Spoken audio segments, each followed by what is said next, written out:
நம்ம யாருக்கிட்டையும் சொல்லாம நம்ம மாமா வீட்டுக்கு போயிடுவோம்மா. நம்ம இப்படி கோவில்ல இருக்கோம்னு கேள்விப்பட்டா மாமா மனசு எவ்வளவு கஷ்டப்படும்.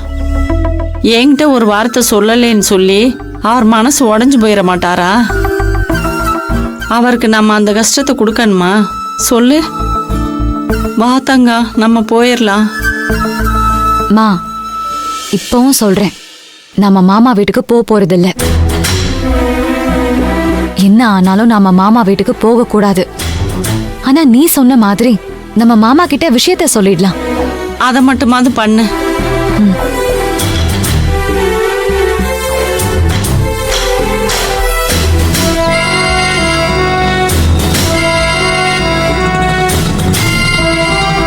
பூங்குடி, என்ன பூங்குடி இந்நேரத்தில் பண்ணிருக்க? வீட்டுல ஏதாவது பிரச்சனையா?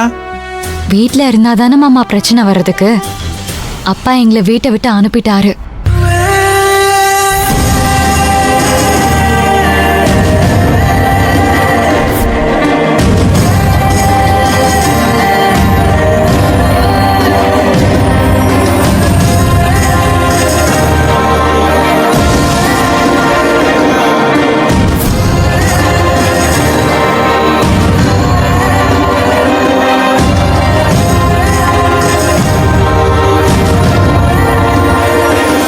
இவ்வளவு தூரம் நடந்திருக்கு, ஏன் என்கிட்ட ஒரு வார்த்தை கூட சொல்லவே இல்லை?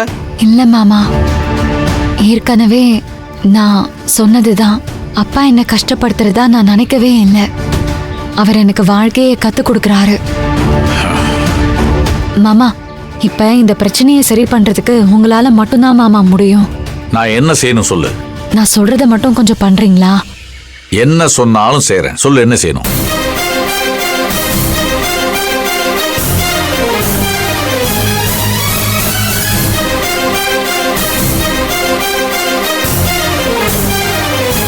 அவ்வளவுதானே? இது ஒரு சாதாரண விஷயம். அதுக்கு நான் ஏற்பாடு பண்றேன். இது ஒரு நல்ல முயற்சி தான் மாமா. இது நடந்தா நல்லது. என்ன வேணா முயற்சி பண்ணு. ஆனா இது எல்லாமே இன்னைக்கு சாயங்காலம் வரைக்கும் தான். சாயங்காலம் 6 மணிக்குள்ள உங்க அப்பா வந்து உன்னை கூட்டிட்டு போகணும். இல்லைன்னா 6:01 வந்து நான் உன்னை என் வீட்டுக்கு கூட்டிட்டு வந்துடுவேன். எனக்கு நம்பிக்கை இருக்கு மாமா. அப்பா எப்படியும் வந்து எங்களை கூட்டிட்டு போவாரு.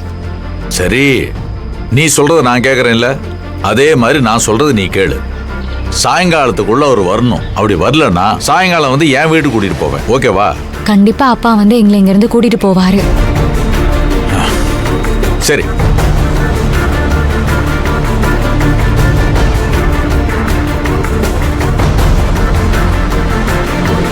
நான் ஒண்ணு பண்றேன். இது எல்லாத்தையும் செக் பண்ணி பார்த்துட்டு அப்புறம் உங்களுக்கு ஃபோன் பண்றேன். சரிங்களா? சரி, வரேன். சரிம்மா, வாங்க.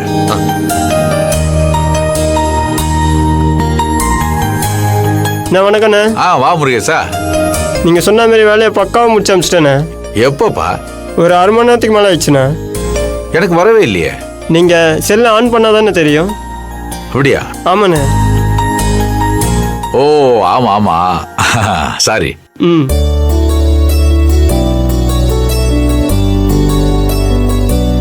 நீங்க சொன்ன உடனே இந்த வேலையை மட்டும் தானே செஞ்சு முடிச்சேன். சாரிப்பா, உன்னை வேற நான் சிரமப்படுத்திட்டேன். அட என்னண்ணே, நீங்க உங்களுக்கு செய்யாம வேற யாருக்கு நான் செய்ய போறேன்? ஓ, ரொம்ப நன்றிப்பா. இதுக்கு எவ்வளவு ஆச்சு? தம்பி அசிங்கப்படுத்தாதீங்கண்ணே. நீங்க எங்களுக்கு எவ்வளவு செஞ்சிருக்கீங்க. இதை பார்த்துட்டு தம்பியோட வேலை மட்டும் எப்படி இருக்குன்னு சொல்லுங்க. பிரமாதமா இருக்குப்பா. இதை வச்சே நான் சிவசாமியை டீல் பண்ணிக்கிறேன். சரிங்கண்ணா, அப்ப நான் கிளம்புறேன். தேங்க்ஸ்பா. பார்த்து.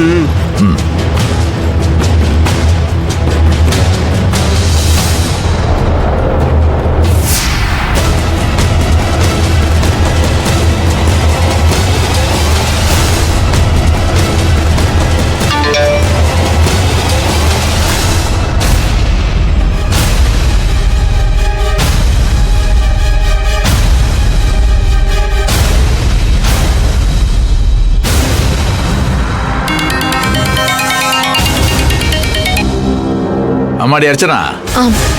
சொல்லுங்கப்பா. உன் போன்ல ஒரு விஷயம் அனுப்பிச்சிருக்கேன். பாத்தியா? பார்த்தேன்ப்பா. சூப்பர். இது எப்படி உங்களுக்கு கிடைச்சது? எல்லாம் பூங்குடியோட ஐடியா தான். அதை வச்சு நான் ஒரு ஏற்பாடு பண்ணிருக்கேன். நீ என்ன பண்ற?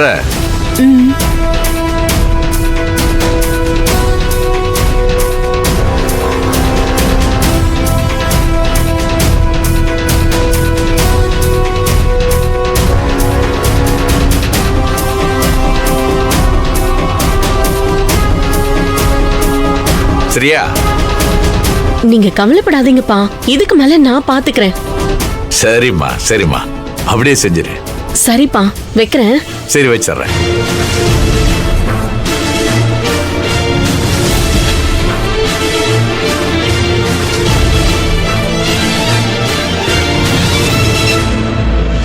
சின்னசாமி, வேகமா களை எடுத்து முடிக்க சொல்லு. சரிங்க. நாளைக்கு காலையில உரம் போடணும்ல.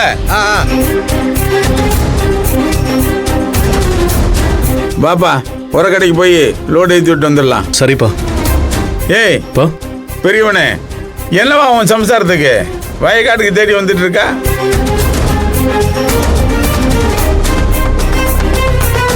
அதுவாப்பா சாப்பாடு கொடுக்க வந்திருப்பா. கையில கேரியர் எதுவுமே இல்லையே. ஆமா, இதோ என்னன்னு கேக்குறேன்ப்பா. எதுக்கு? மாமா, நான் உங்ககிட்ட தான் பேசணும். என்ன, உன் மாமியாருக்கு நாத்தனாருக்கு சப்போர்ட் பண்ண வந்திருக்கா அதானே? ஆ, ம்ஹும். அதெல்லாம் முடிஞ்சு போன விஷயம். உடஞ்சு போன கண்ணாடி, இனிமேல் யாராலும் ஒட்ட வைக்க முடியாது. இல்ல மாமா, ஒரு நிமிஷம், ஒரே ஒரு நிமிஷம். நான் சொல்றத மட்டும் கொஞ்சம் கேளுங்க மாமா. இந்த பாரு, பொம்பளை எப்பயுமே கத்திரிக்காய் குழம்பு நல்லா இருக்குமா, கருவாட்டு குழம்புக்கு வடகம் போட்டு தாளிக்கலாமான்னு கேட்கணும். அதான் குடும்பத்துக்கு நல்லது. அனாவசியமா ஆம்பளைக்கு புத்துமதி சொல்லாதீங்க, அது எப்பவுமே நல்லதுக்கு இல்ல. மாமா, உங்களுக்கு புத்தி சொல்ற அளவுக்கு எனக்கு வயசும் அனுபவமும் இல்ல மாமா. தெரியுது இல்ல, அப்புறம் என்ன? நான் சொல்றது கேட்டு நீங்க நடக்கணும்னு நான் சொல்லல. எனக்கு தெரிஞ்ச உண்மையை உங்ககிட்ட சொல்லணும்னு தான் மாமா வந்தேன். இல்லனா இப்படி ஒரு உண்மை தெரிஞ்சும் இதையே முன்னாடியே என்கிட்ட சொல்லல அர்ச்சனான்னு என்கிட்ட கேட்டீங்கன்னா நான் என்ன மாமா பண்ணுவேன்? அப்படி என்ன உண்மையை கண்டுபிடிச்சிருக்க? நான் கண்டுபிடிக்கல மாமா, கேள்விப்பட்டேன். அதான் என்ன உண்மை, அதை சொல்லு. ஆம் மாமா, கோபில என் சித்தி பையன் போட்டோ ஸ்டுடியோ பக்கத்துல பேக்கரி வச்சிருக்கான்ல. இதானே கேள்விப்பட்ட உண்மையா? இல்ல மாமா, நேத்து உங்க தங்கச்சி மல்லிகாவ அந்த போட்டோ ஸ்டுடியோல அவன் பார்த்தானா. அதுக்கு என்னவா? அவ போட்டோ பிடிக்கிறது என்ன உலக அதிசயமா என்ன? போட்டோ எடுக்கிறதுக்கு ஒரு 5-10 நிமிஷம் ஆகுமா? அவங்க 2-3 மணி நேரமா அங்க உட்கார்ந்துட்டு இருந்தாங்களாம். டே பெரியவனே, என்னாச்சு உன் முண்டாட்டிக்கு? நான் என்ன வேலை வெட்டி இல்லாம இருக்கனா? மாமா, இவ்ளோ நேரம் கேட்டீங்கல்ல, கடைசியா இதை மட்டும் கேளுங்களேன். உங்க தங்கச்சி உங்களை ஏமாத்தே பொய் சொல்லிருக்காங்க மாமா. என்ன சொல்ற? இல்ல மாமா, இவ்வளவு நாளா வந்து வந்து உங்ககிட்ட கெஞ்சு பார்த்தாங்க, நீங்க அவங்கள சேர்த்துக்கல. அதான் உங்களுக்கு அவங்க மேல நல்ல அபிப்பிராயம் வரணும்னு போட்டோல மாஃபின் பண்ணிருக்காங்க மாமா.